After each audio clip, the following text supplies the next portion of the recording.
Յուրաքանչյուր տարվա բյուջեի նախագծի քննարկման ընթացքում առանձնակի տեղ է զբաղեցնում դրամի հաջորդ տարվա փոխարժեքի կանխատեսման հարցը։ 2011 թվականի համար կատարված կանխատեսման համաձայն դրամը դոլարի նկատմամբ զգալի արժևորման միտում չի դրսևորի, սակայն մի քանի հանգամանքներ արդեն ապացուցում են հակառակը։ Նախ դոլար-եվրո փոխարժեքի մասին։ Մի շարք գործոնների ազդեցությամբ եվրոն կտրուկ արժևորվում է, ինչը մասնագետների կարծիքով կշարունակվի մինչև դեկտեմբերի սկիզբ, երբ ԱՄՆ-ն կհայտարարի հաջորդ տարվա դրամավարկային քաղաքականության մասին։ Շրջանառվում է կարծիք, որ Ամերիկայի Միացյալ Նահանգների կողմից պատրաստվում են իրենց դրամավարկային քաղաքականության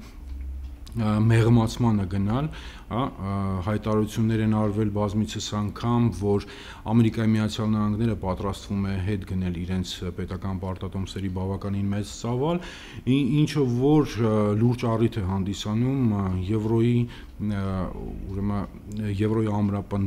ամրապնդմանը։ Վերլուծաբանների կարծիքով անկախ թվարկված գործոններից դրամի փոխարժեքը դոլարի նկատմամբ յուրովե է ձևավորվում։ Դրամը վերջին ժամանակահատվածում ամրապնդվում է և կշարունակի արժևորվել անկախ միջազգային ֆինանսական անցուդարձից։ Որպես պատճառներ մատնանշվում են նաև տրանսֆերտների աճը և ճգնաժամի հաղթահարման արդյունքում արտահանման ծավալների ավելացումը։ Դրամը դեռ կշարունակի իր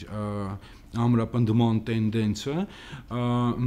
մեր կարծիքով դրամը մինչև այս տարվա վերջ կարող է հասնել 353 դրամի սահմաններին, արտարժույթի առաջարկը բավականին կշատանա, կմեծանա և այդ պատճառով մենք կարծում ենք, որ դրամը դեռ կամրապնդվի։ Նույն կերպ, մինչև տարեվերջ դրամը կարժևորվի նաև եվրոյի նկատմամբ 501-ից հասնելով 469 դրամի։